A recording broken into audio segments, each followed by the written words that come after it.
Well, I want to welcome each of you on this snowy day, the first snow I think we've had in over a year.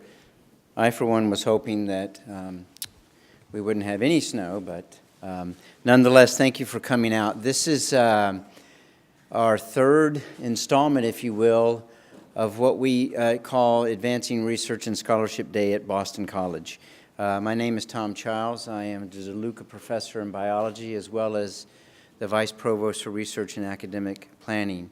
By way of background, Advancing Research and Scholarship Day really came about in terms of what I viewed as an awful lot of faculty and students that were doing research across this campus, oftentimes along the lines of common themes, and yet because we were separated into separate schools and departments, there really wasn't an opportunity for faculty and students to intersect and to bounce around ideas and talk about research and scholarship that they're interested in.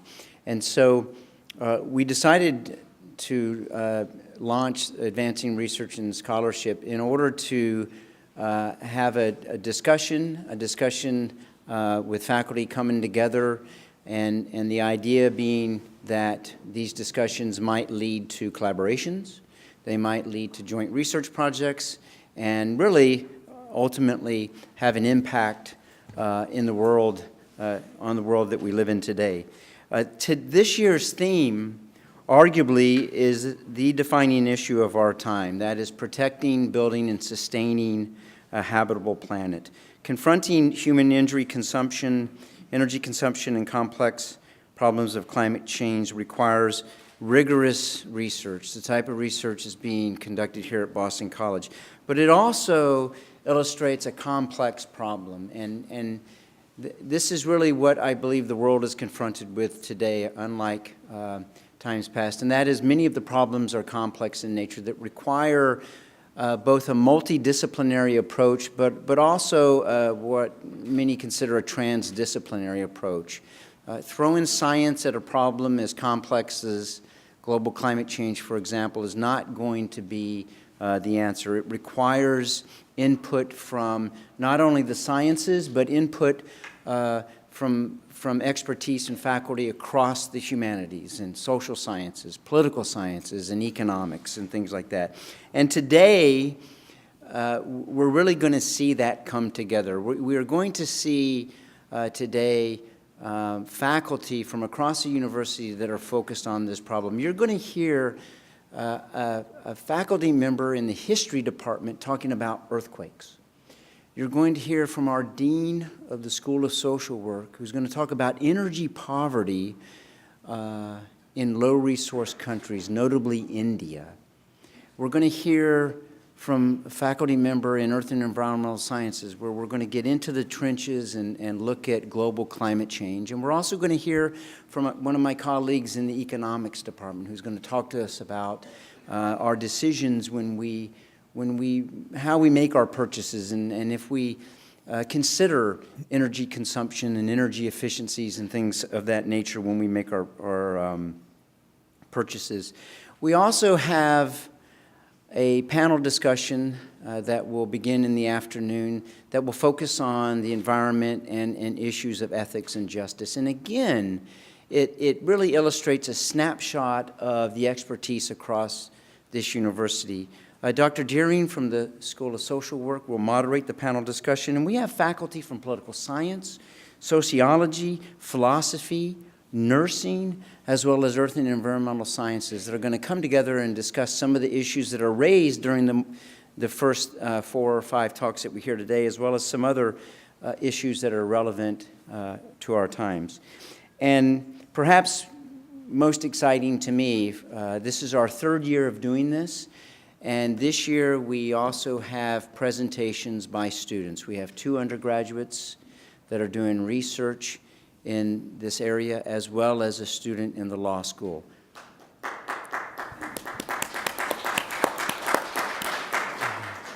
It is not surprising that given the talent and scholarship across the schools, that the environment will constitute one of 3 thrust areas in the Institute for Integrated Science and Society that we're envisioning for the university moving forward. I might add, if you look around when these doors open up on the side, we will have later this afternoon undergraduate student demos and presentations, and we also have a variety of groups, not just student advocacy groups, but also groups within the university. For example, dining services, BOC is providing us with lunch today in a recyclable carton, as well as food that was grown organically. I might add that our bulletin and booklet is published on 100% recyclable paper. So we have really a university effort now, if you will, focused on today's events. So what I need to do is before I introduce our keynote speaker, I need to thank an awful lot of people. I have a planning committee that helped me put this together. The committee consists of Dr. Ethan Baxter, Daniel DeLo, Susan Fonseca from University Advancement, Brian Garreau from Sociology, Ed Hayward from the Office of University Communications, and Susan Mattis from the Office of University Communications. Both Stephanie Crizzoli and Michelle Muccini helped us organize today's events, and you'll see them around here. They're from the Center of Centers. Juliet Shore, Richard Sweeney, and David Takeuchi and Bill Nunez helped us significantly in shaping the day.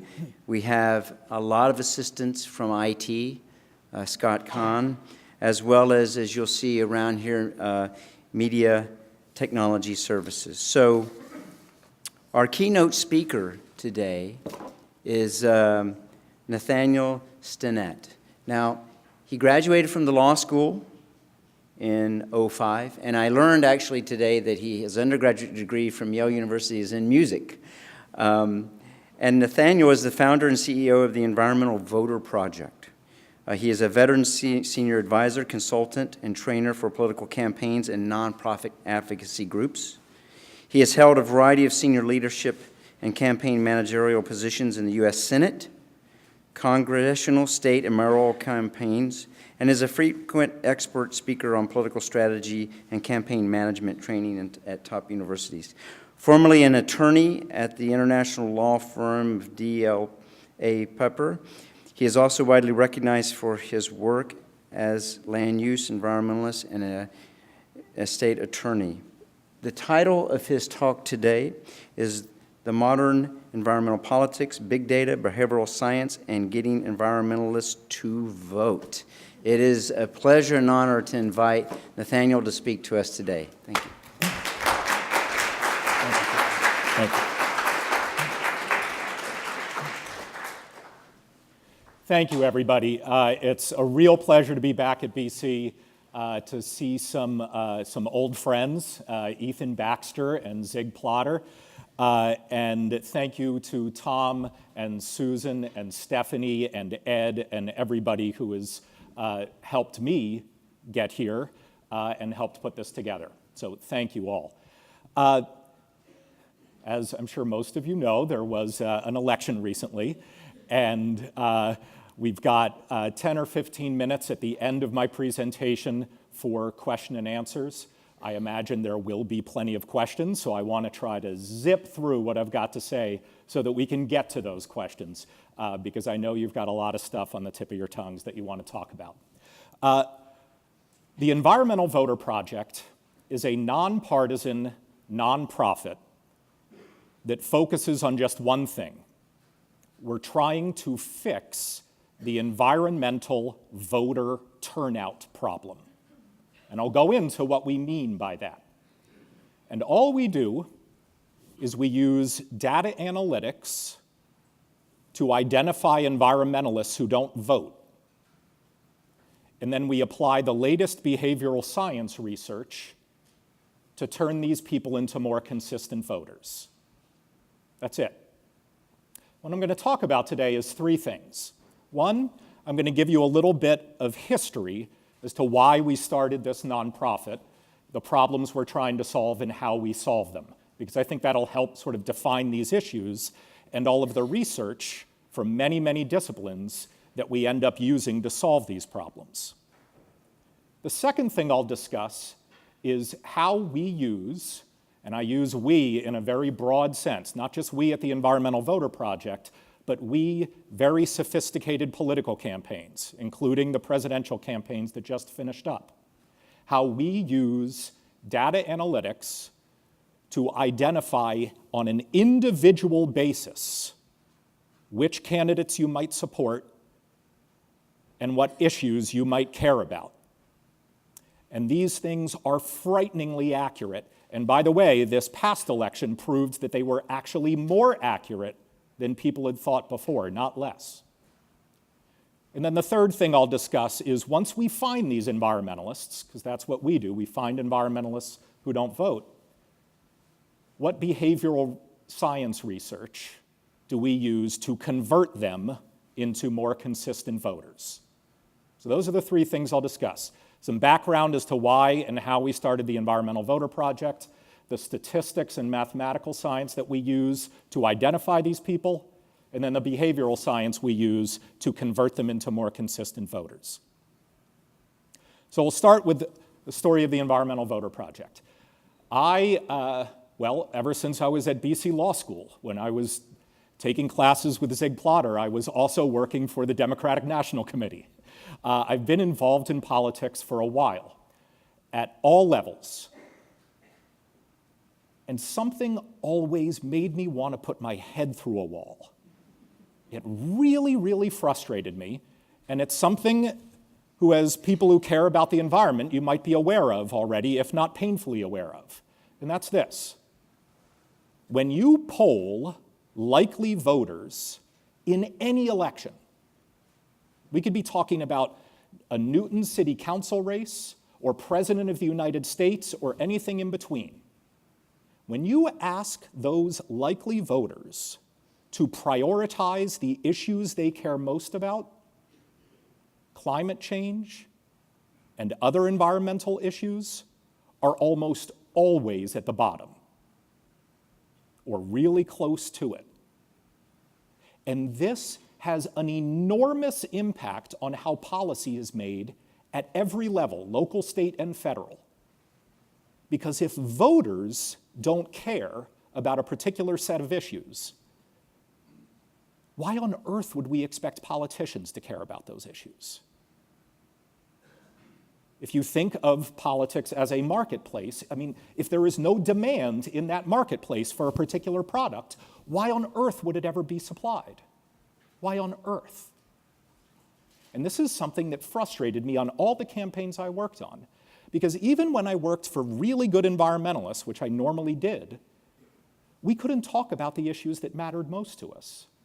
It would be malpractice. It would be malpractice. When you're running a campaign, you've just got one goal, and that's getting to 50% plus one of the vote on a Tuesday in November. That's it. And you actually have very limited time and money to do that. And so talking about an issue that people who are going to vote really don't care about is a really, really bad idea. And then I saw it when the candidates I worked with even got elected, when great environmentalists get elected. It isn't like they can just do whatever they want, right? They still have to decide what are they going to spend their precious political capital on, and what are they not going to spend their political capital on. And Democrat or Republican, liberal or conservative, it's going to be really hard to ask anybody to spend their political capital on something that voters don't care about. This past summer, we did a poll of people who were likely to vote in this November 8th presidential election, and this poll was like all other polls that we see at any level. We asked voters to list their number one most important issue and their number two most important issue. Climate change and the environment, sorry, this is a little off here, only 1 out of every 50, only 2% listed it as their number one most important issue. Only another 2% listed it as their second most important issue. Remember there are all those stories where people were wringing their hands saying, why on earth did nobody discuss climate change in the presidential debates? That's why. If voters don't deeply care about a particular set of issues, it's really hard to focus candidates or policymakers on those issues.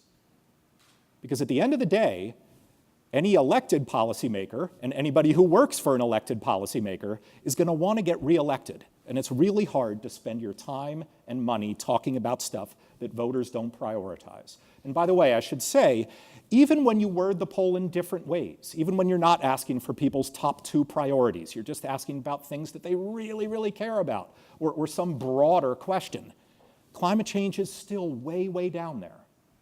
In this poll, it was 15th out of 19 issues. That has a huge impact because, again, remember, campaigns live in a really limited resource world. We rarely think about this because, for good reason, people talk about how money distorts politics, and money does distort politics. But compared to everything else that goes on in our lives, campaigns actually have a relatively small amount of money. I mean, think about how much money Apple and Nike and Coca-Cola spends to get inside your head and persuade you of certain things on a daily basis. Campaigns have a teeny amount of money compared to that. They also have a teeny amount of time, and their goal is not to get 10% of the market, their goal is to get 50% plus 1 of the market. Campaigns have a small amount of time and a really small amount of money to try to get you. And what that means is they can't waste time and money talking to people who don't vote. And so the fact that voters list these issues so far down their list of priorities is a big deal, because voters are the only people politicians usually can focus on. This also means that campaigns only poll likely voters, right? If you're competing for a particular set of people over here, you're not going to poll everybody in the whole room. You're just going to poll that particular set of people and find out what issues they really care about and how you can message to them so that they'll do what you want them to do, support a particular candidate or vote. As a result, that means that if you're a likely voter, your opinions end up mattering much, much more than those of non-voters. And this is bad news. This is bad news for the environment because of that poll I showed you and every other poll. That poll's not a secret.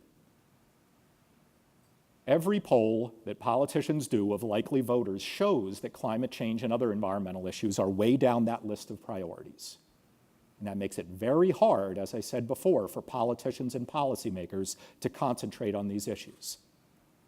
And so back to the story of the Environmental Voter Project. This was something I was aware of. We didn't have that poll at the time, but I was aware of other polls like this.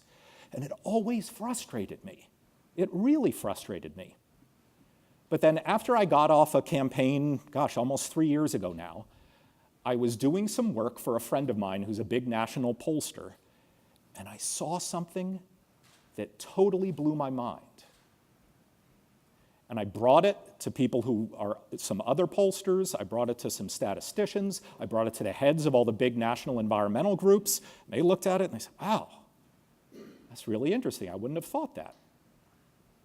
What we realized was the reason so few voters care about environmental issues is not because too few Americans care about environmental issues. I'll say that again because it's important. The reason so few voters care about environmental issues is not because too few Americans care about environmental issues. In fact, an overwhelming majority of Americans support government action on climate change. Tens of millions of Americans care so much about climate change and other environmental issues that they'll list it as a top priority, as one of their top priorities. But the problem is this. Environmentalists are awful voters. They're awful. Tons of Americans care about environmental issues, but that group disproportionately stays at home on election day. And I don't know if this surprises you, but it certainly surprised me.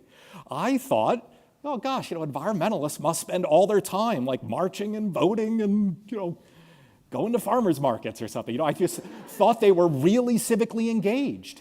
But it couldn't be further from the truth. We realized that rather than having a persuasion problem, the environmental movement has a turnout problem. That actually, we writ large, society, the environmental movement, campaigns, nonprofits, are doing a pretty good job winning the battle for people's hearts and minds. But we're just not getting them out the door on election day. In fact, we decided to, this got my brain moving, started to invest in some research, and I'll get into what this means, but we built a very large predictive model that's extraordinarily accurate, because we tested it over and over, to try to identify how many super environmentalists, people who list environmental issues as one of their top priorities, don't vote. We found 15.78 million dyed-in-the-wool environmentalists who didn't vote in the 2014 midterm elections. We identified 10.1 million environmentalists who didn't vote in the 2012 presidential election. And when I say identified, and I know this sounds kind of scary and Orwellian, but it's just how campaigns work these days, we know these people by name and street address. Like, we literally identified them. And I'll get into how we do that. But what's really amazing about this is, remember what I said about how campaigns work and target people. If your goal is to help a particular candidate who your organization has endorsed or who you're working with to win an election 8 months from now, you can't talk to these people.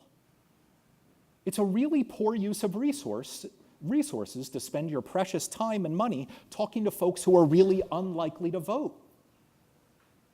But if rather than having a goal of winning the next election, you have a goal which is to fix the environmental voter turnout problem, if instead you have a long-term goal which is to change the electorate, not change the outcome of the next election, well, then you gotta go after these people.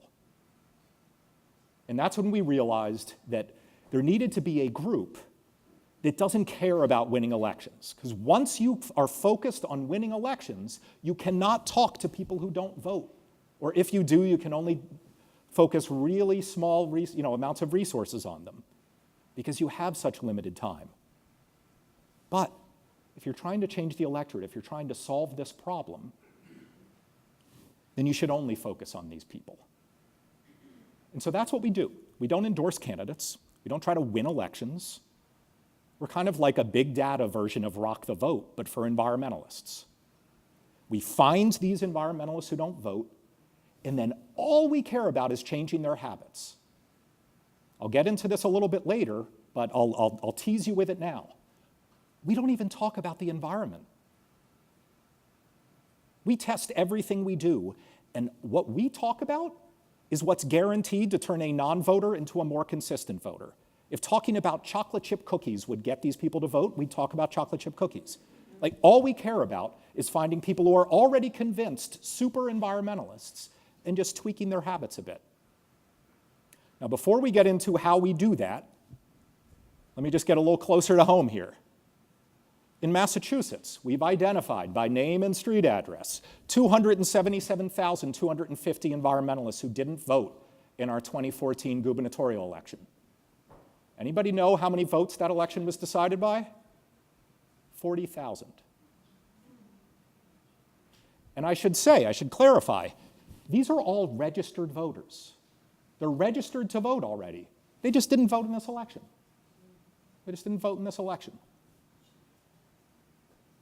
So, before I get into the second and third part, I just want to talk about sort of our theory of change a little bit here, and exactly what we're trying to do when I say we have a long-term goal to change the electorate.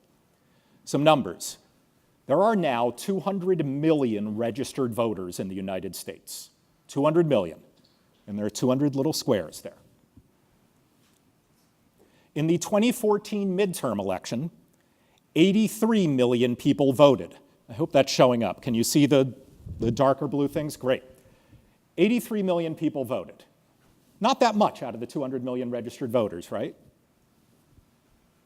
4.2 million of those 83 million, just these four squares here, those were people who really, really prioritize environmental issues.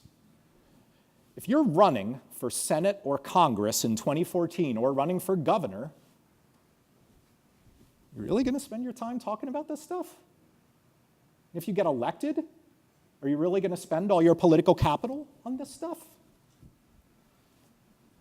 Let's take the election we just had. 135 million, it might almost be 136 million now because California takes a while to count their votes. 135 million people voted out of 200 million registered voters. So these are people already registered. 135 million people voted. We predict, we don't know yet because the voter files haven't been updated, but we predict that 10.1 million people who really, really care about climate change and other environmental issues ended up voting. At the Environmental Voter Project, here's what we do not do. We don't talk to these people, and we don't talk to these people. What most environmental organizations do, what many of them do, and by the way, their work is extraordinarily important, is they try to persuade a lot of these people to care more about the environment, which is very important. We don't do that. We're focused on the remainder. We've realized that half of the 20.1 million super environmentalists in this country who are already registered to vote don't even vote in presidential elections.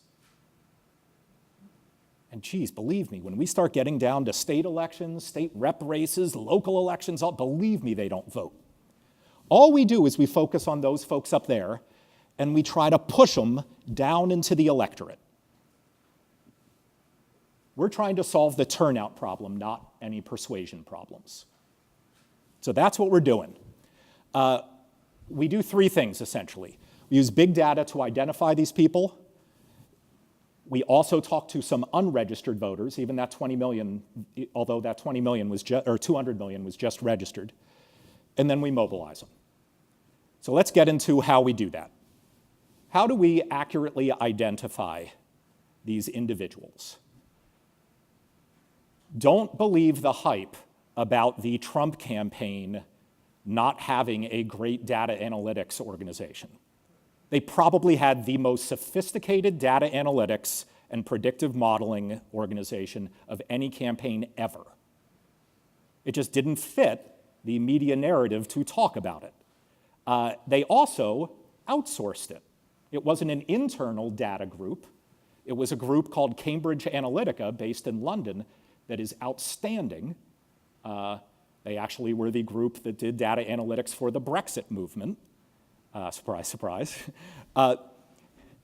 And I say that not to defend Donald Trump's campaign, but just to highlight that big data has completely revolutionized politics. Completely revolutionized politics. It's different than even it was 4 years ago. If you think back to 12 years ago, everybody was talking about soccer moms, right? 8 years ago, it was Joe the plumber, NASCAR dads, things like that. There were no swing voters this time around. And the reason is this. Big data killed the swing voter. Big data killed the soccer mom. These campaigns don't target large demographic groups anymore. They target individuals. And this is where it starts to get a little Orwellian, as I said before. For all of you who are registered to vote, and let's hope it's a lot of you, both the Clinton campaign and the Trump campaign assigned a score to every single one of you. I promise you. They had a file. This makes it sound dark and scary, but I mean, it's just a software program. But they had a file for each one of you where they had given each of you a score from 0 to 100, telling them a few things. One, you had a score that told them how likely you were to support Hillary Clinton or Donald Trump. They had also assigned you a score from 0 to 100, telling them how likely it was that you'd go out your door on Election Day and vote. They also assigned you a score to tell them how likely it was that you would vote early. They also had a score that told them, oh, okay, well, this person hasn't made up their mind, but how persuadable are they? Because if they're not persuadable, we shouldn't waste our money on them. For each and every one of you, and this is how they do it. It starts with the voter file. I'm going to say something now, and I'll say it again, and especially for the students out there. If you only remember one thing, it needs to be this. Who you vote for is secret, but whether you vote or not is public information. Public information. I could go to Newton City Hall or Boston City Hall and look up how often you vote, and so can anybody else in the United States. Up until about 10 years ago, that was pretty much all you could look up.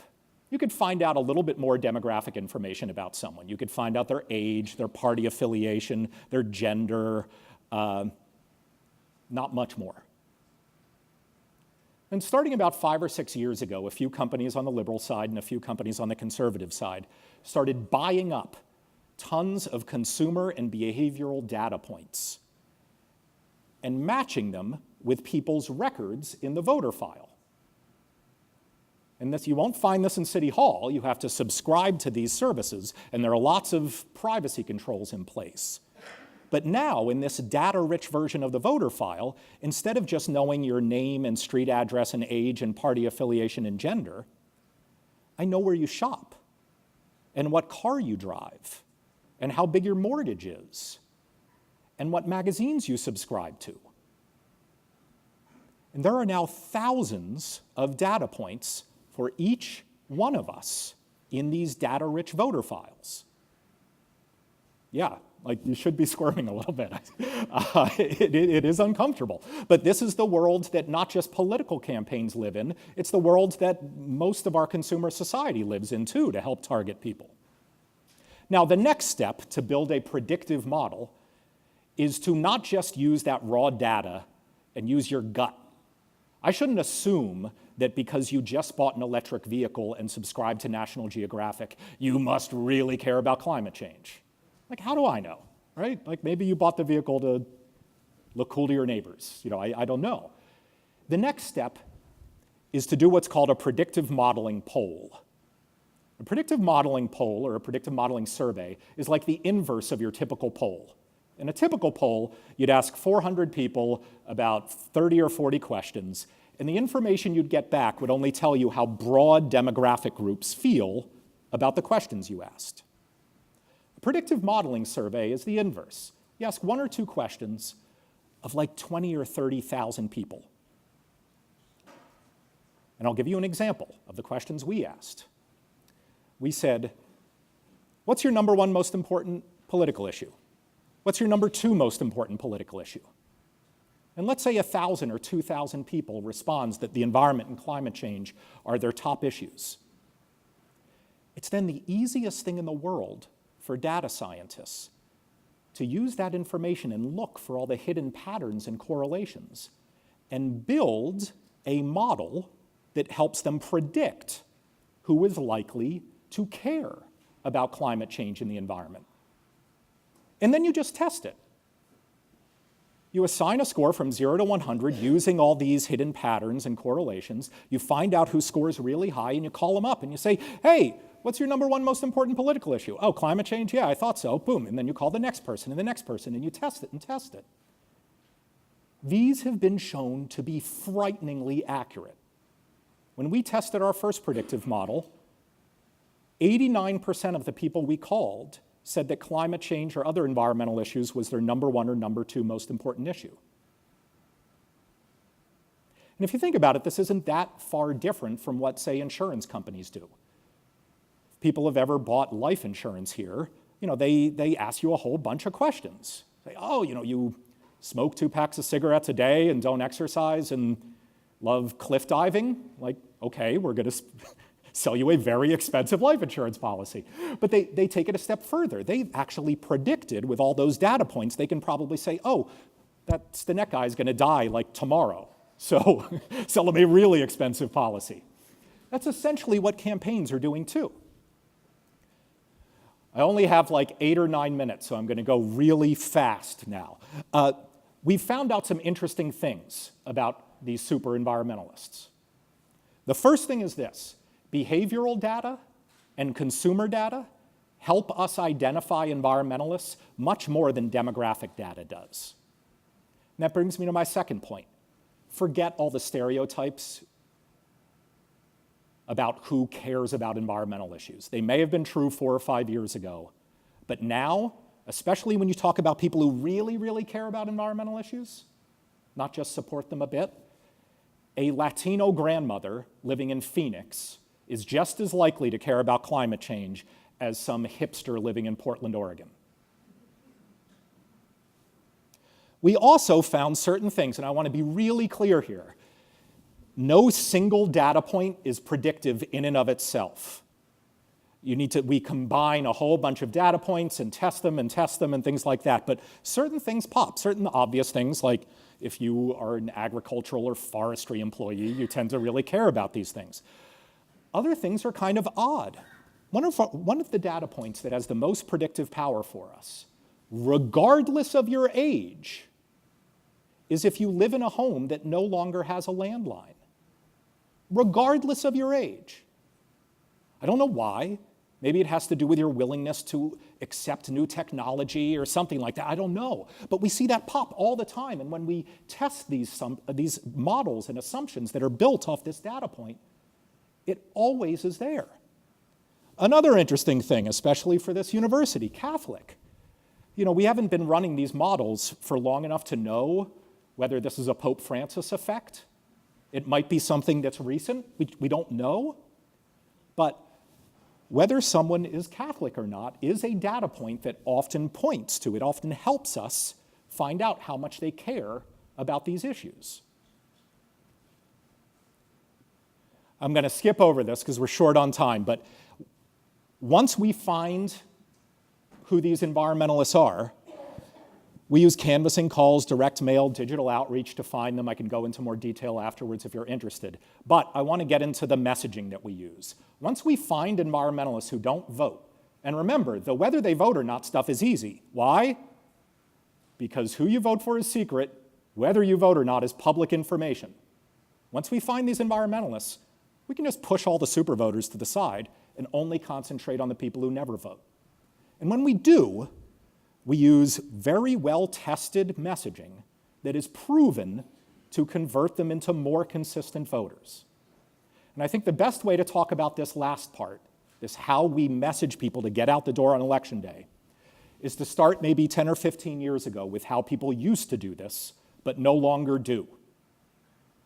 About 10 or 15 years ago, and I realize I'm in a room of social scientists here, so forgive me if I use imprecise language here, but about 10 or 15 years ago, most campaigns and most political scientists thought that the decision to vote or not was based in something called rational choice theory.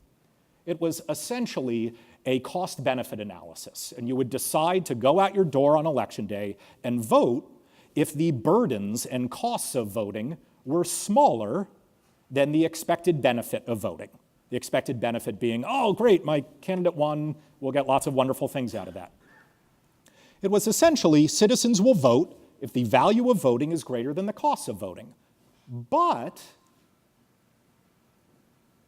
we have to discount that, right? We have to discount that by the citizen's probability of affecting the outcome of the election. And let me tell you something. It is really, really hard to read a peer-reviewed article about voter turnout without hearing the following sentence. There is a higher likelihood of you getting hit by a car on the way to your polling place than there is of your one vote making a difference in an election. And I know we don't like to talk about this, but deep down we all know it's true, right? Deep down, we all know that we will probably never, ever be the one vote that makes a difference in an election. And so the value of voting is never going to be greater than the cost of voting. Never, ever. And so when we did a whole bunch of tests, I say we, campaigns, started doing a lot of tests using this messaging, they started to realize that messaging based in rational choice theory wasn't working. And I'll give you an example. It was something that I did when I was at BC. 12 years ago, volunteering for John Kerry's campaign, I was making get out the vote calls, and the messaging, which at the time was best in the class messaging that everybody thought worked perfectly, went something like this. Tom, turnout's going to be low on Tuesday, and your vote is going to really make a difference, so you've got to vote. Now that is mathematically accurate, right? If the denominator is smaller, then your one vote in the numerator has a higher likelihood of making a difference, right? And so if we thought about voting in this way, that should really get you out the door. Studies have shown that that depresses turnout by 2%. If you flip the script and say, oh man, you've got to vote on Tuesday. Turnout's going to be through the roof. Everybody's voting. You got to vote. Well, denominator's larger, your one vote in the numerator, you now have a lower likelihood of making a difference in the election, right? That increases turnout by 1.5%. And by the way, if you think these are small numbers, these numbers are everything in this business. Ask Hillary Clinton or Al Gore how big a deal 1.5% is. It's everything. It's everything. What we realized, I'm running short on time here, is that we don't want to put this messaging in a rational choice context. We want to do something that is based in expressive choice theory. A lot of behavioral scientists are coming to realize that if you're trying to get someone to vote, you need to view the act of voting as an expression of that person's personality. And if you think about what hopefully most of you did just last month, you'll realize this. How many people voted here on November 8th? Awesome, great. My guess is most of you are registered to vote here in Massachusetts. You knew that Hillary Clinton was going to win Massachusetts. There were no Senate races. There were no close congressional races. There were very few close state rep and state Senate races. The 4 ballot question measures were almost all going into Election Day viewed as blowouts. Why on earth did you vote? Like seriously, why on earth did you vote? It wasn't because you thought your one vote had any chance of affecting the outcome. There was nothing transactional about it at all. Whether you want to admit it to yourself or not, chances are it had to do with you having built a personality for yourself where you think civic engagement is important. Or you didn't want your spouse to find out that you didn't vote. Or you have told your children how important voting is and you wanted to be a good example. Or you want to live in a society where lots of people vote. It probably had something to do with how you express yourself, and that act of voting was an act of expression. And it sounds kind of weird and silly, but believe me, when you put this stuff into practice, it's anything but.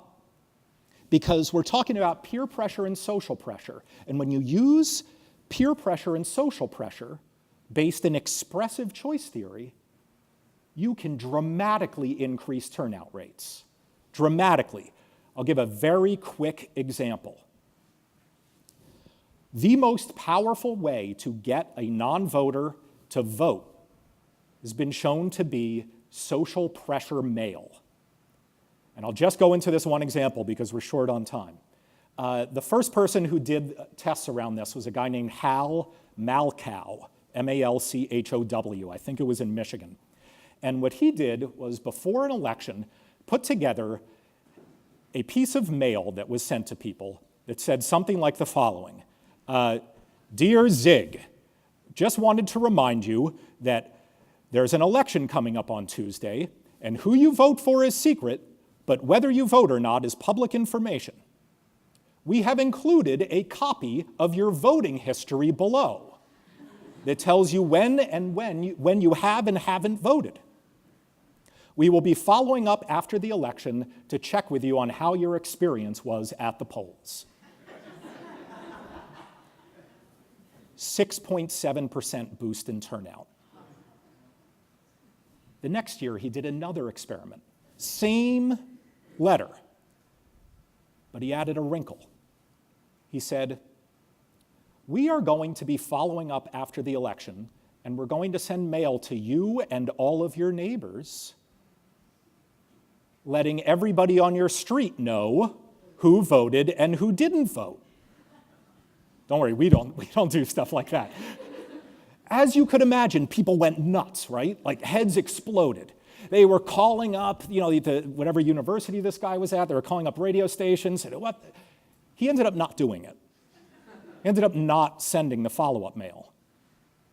But no one knew that when they went to the polls on election day. They thought this dude was going to out them to their neighbors. Increased turnout 14.4%. These are the tools that sophisticated political campaigns are using right now. Now, they're not using it on the people who we target because we're targeting non-voters. But study after study has shown that talking about environmental issues does not get environmentalists to vote. Talking about why your vote is important, why this election is important, why electing a particular candidate is important, it might be a good way to persuade someone who to vote for, but if all you care about is getting a non-voter out the door, peer pressure, social pressure, talking about high turnout, saying everybody like you is voting, that's what works wonders. Finish with just a few examples that we had. We used this weird font because in our studies, people's eyes were drawn to it. This was the simple messaging we used targeting people who we knew were environmentalists who didn't vote. And if you really want to be freaked out about how Orwellian a society we live in now, we can target individuals online now with digital ads. Not households, individuals. And it's very scary. Be a good voter. Who you vote for is private. Whether you vote or not is public record. Your neighbors are voting. Will you? These are all like weird peer pressure stuff. We did a version of this report card piece. Now, we didn't say that we were going to out folks. We also did a little twist. We said, based on previous election records, we believe that 138 people on your street are going to vote on election day. Are you going to be one of them? In the latest big randomized control trial we ran, we boosted turnout 6.2%. So this is the kind of messaging that we use. I won't go through how well we've done here because we're running out of time. I'll finish with these 2 points. First, please don't let the takeaway from this presentation be, oh God, environmentalists don't vote, like we're screwed. This is actually outstanding news. It is outstanding news, and I'll tell you why. Persuading someone to care about climate change or environmental issues is so hard and so expensive. And we don't have a persuasion problem. What would be bad news is if I stood up here and I said, we polled lots of voters, polled lots of people, and no one cares about the environment or climate change, the world's over. That would be bad news. But that's not the problem. Tens of millions of Americans deeply care about climate change and the environment. They're just not voting yet. And changing habits is so much easier than changing minds. This is like showing up to a basketball game and realizing that all of your best players are sitting there in the stands and you just need to put uniforms on them. We've already won the battle for hearts and minds. And so don't be discouraged by the fact that the environmental movement has this turnout problem. Because fixing a turnout problem is so much easier than fixing a persuasion problem. The last thing is this, and in particular the students here, I want you to pay attention to this. Remember what I said. Who you vote for is secret, but whether you vote or not is public information. And what this means in this data-rich, very transparent political world that we live in now, your vote is more powerful than it has ever been. Ever. Because once you vote for the first time, regardless of who you vote for, that shows up on your public voter file.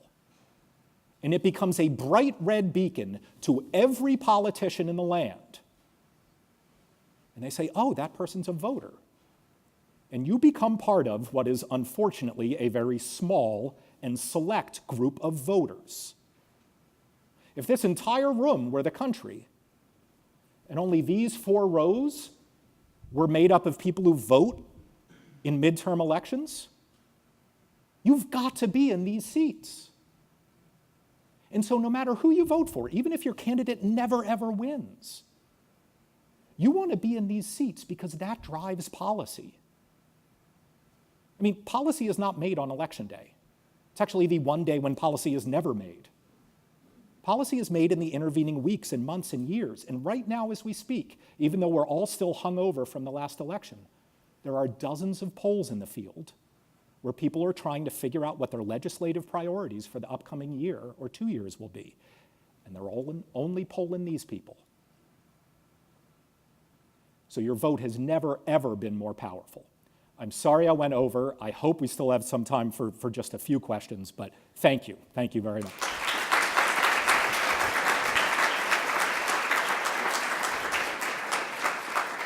Thank you, Nathaniel. We do indeed have time for questions. Okay. Questions?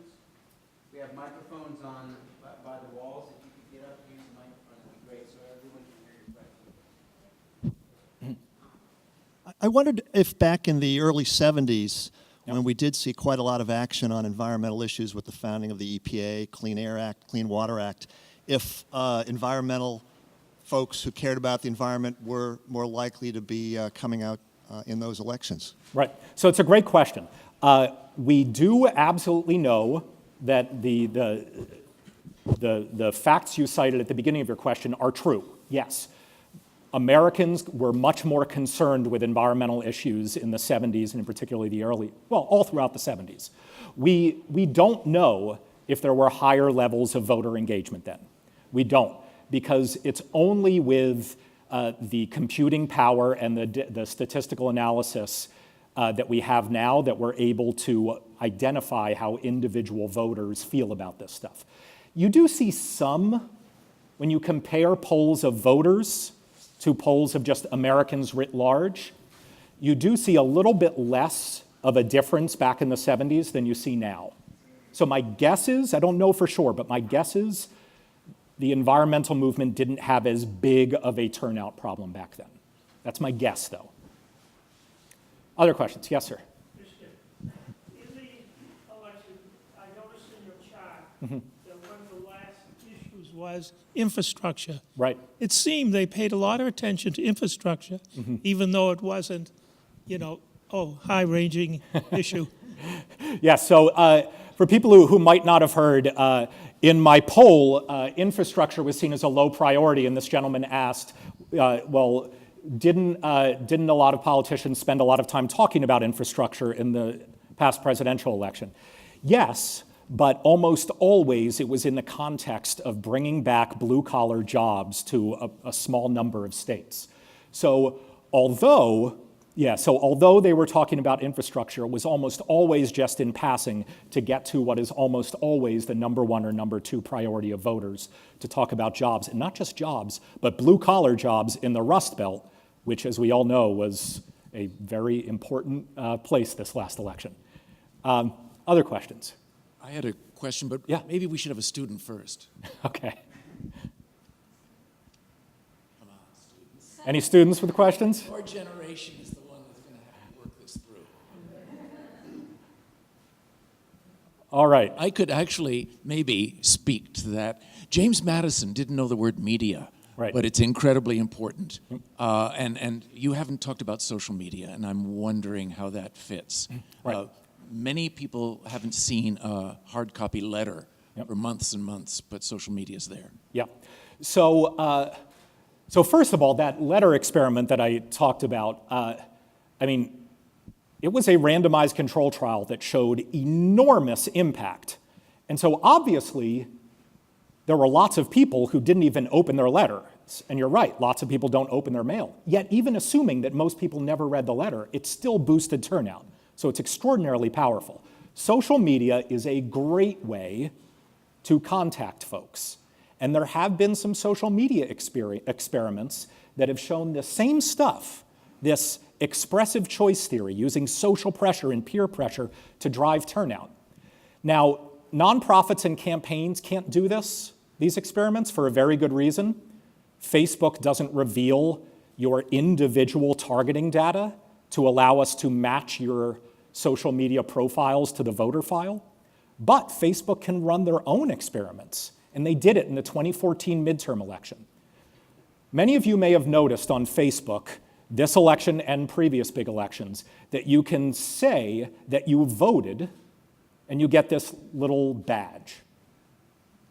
Well, Facebook ran an experiment where they matched you to your individual voter file records, and remember, whether you vote or not is public information, and they tried to figure out, not out of people who wore that badge on Facebook, how many of them voted. They wanted to figure out, if you put one of those badges on your profile in Facebook, and you guys saw it, what were your turnout rates compared to the people who didn't see it? Your turnout rates went up 1%, which again is a big deal in this business, a huge deal. And so social media is extraordinarily powerful. We have fewer tools that allow us to individually target people on social media, but it is obviously where people express who they are, and it is where they interact with people who are like them. And so because peer pressure and social pressure is so important in driving voter turnout, one of the most powerful ways you or a campaign can boost turnout is to use this peer pressure that we all saw in middle school, where you're essentially saying like, hey guys, it's cool to vote. Everybody like you is voting. I'm a voter. And then when people say, oh, Nathaniel's a voter. Oh, maybe I should be a voter. It's extraordinarily powerful. It's a very, very powerful medium. Canvassing is still, when you measure the return on investment, still the most powerful way to boost voter turnout. Talking to one person face-to-face is still the most powerful medium when you measure it by return on investment. But calls, social media, mail, they're all powerful. All right, we have time for one more question. Oh, I know someone has a microphone there. Let me just, yeah. You're going by the equation, value to vote, cost to vote. Yeah. And keeping the value to vote somewhat constant, don't change minds, but being able to adjust the cost to vote, so you're making it easier to vote. You got to get out of your pajamas and go to the polling booth and vote. Would you say that would still hold true if they were able to vote in their pajamas from their bedroom, making it so easily, you would still have the same issue? People would not vote? It's a great question. That's a very, very good question. We obviously don't know. It's very tough to measure that with scientific certainty. But my guess is yes. And the reason is, we saw it happen just last month. A lot of pundits are not in their election postmortems talking about turnout. The reason being, in 2012, 129 million people voted. This year, 135 million, maybe even 136 million voted. So most people say, 6, 7 million more people voted, don't think it was a big turnout problem. What they're forgetting, or not bothering to look into, is that over the past 4 years, the population of people who are registered to vote skyrocketed from 153 million to 200 million. So yes, raw turnout in ballots cast went up 5%. The population of registered voters went up 31%. Now, much of that is due to positive developments, right? Liberal and conservative advocacy groups have gotten very good at registering voters. A lot of states have made it much easier to register to vote, and then once you're registered, made it easier for you to vote. Colorado has vote by mail. Oregon has vote by mail, I believe. A lot of places offer same-day registration. So that increase in your denominator of registered voters is a good thing. But what that shows is just making it easier for people to vote and just making it easier for people to register doesn't necessarily solve the turnout problem. Would it solve some of it? Yes, probably some of it. And the reason I know that is in a whole bunch of randomized control trials, it's been proven that simply by saying, and this sounds so silly because it's this like short, declarative, sort of absurd sentence, simply saying voting is easy makes people more likely to vote. It's like they just want you to say that to them. They just want you to like reassure them that voting is easy. That actually does, it's statistically significant. It's small, but simply saying that to people does increase turnout 0.4, 0.5%. So I think it would help, but it is not the problem. It is not the problem. Voter registration and ease of voting in most states, not all states. There are some states that have gone the opposite direction, but ease of voting has gotten greater. Turnout as a percentage of registered voters has gone down. I think that's our last question. One more. This woman had her hand up. We have a younger person. All right. Younger person, how are you? Good. Do you find that citizen disenchantment with a conservative and change-resistant political system drives people to vote less? And as a follow-up question, do you think that the Trump presidency will increase environmental voter turnout or decrease it? Okay, two great questions. I'll start with the first one, and I'll try to make this quick, but it's a great question. Does voter disenchantment with the system or with conservatives or the political system as a whole drive down turnout? No. A lot of people use that as an excuse, but we actually know that that's not what is happening. And the reason is a study that we actually did just this fall, where we went around in Cambridge and Somerville and Boston and some other places, and we spoke to a whole bunch of super environmentalists who always vote. They never miss an election. And a whole bunch of super environmentalists who have been registered for a few years, so they've had opportunities to vote, but they never vote. Never, ever, ever.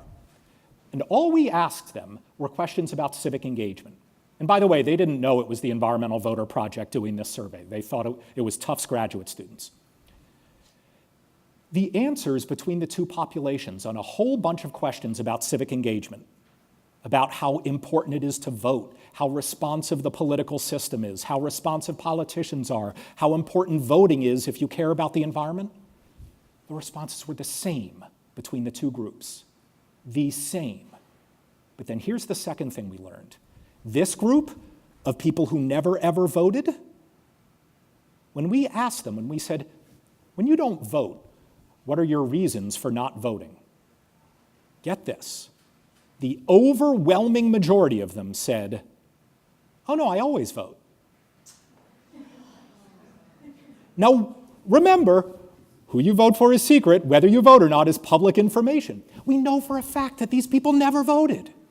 They're lying their pants off to us. And we thought they might lie their pants off to us, so we had a follow-up question, and we said, oh, okay, like we know that you usually vote, which of course is a lie. We know these people never voted. But on the rare occasion that you don't vote, what is your reason for not voting? Well, a slightly smaller majority, but still a majority, said, no, you don't get it. I always vote. Now, I bring that up to say this. Any social scientist in this room will be able to tell you it's really easy to figure out how to get someone to take an action.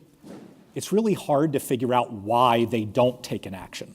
That's a really hard thing to measure. Why does someone not vote? Why does someone not do this? The best thing you can do is just ask them. But when we ask them, we know for a fact that these people are lying. What could that mean? What does that likely mean? It means that even though these people have literally never ever voted before, they still buy in to the societal norm that voting is good. They buy into it so much that they'll lie their pants off to some poor grad student. And we know that because of all this social pressure stuff that I spoke about.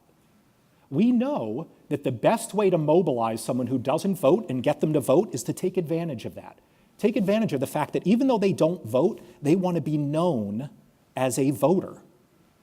So I'm not saying that the current political system is responsive to people who care about the environment, because it is not. But usually the reason people give for not voting research has shown to be more of an excuse than an actual reason. Do we know that for sure? No, we don't, because it's impossible to test with any scientific rigor why someone doesn't take a certain action. But we do know that if you take advantage of social pressure, you'll get them to vote. And so to quickly answer your second question, will turnout change in the Trump era? I honestly don't know, and I know that's not a satisfying answer, but when we're at a top university with lots of academics and smart students, we can speak with precision and nuance. And the truth is, I don't know. I don't know. But what will get these people to vote is not just voting, but being loud and proud about the fact when you do vote. Let people know that the highest measure of environmental citizenship is not just riding your bike to work or recycling. It's being a voter. It's being a voter. Because it is a really easy way to have an impact. A really easy way. Thank you. Thank you.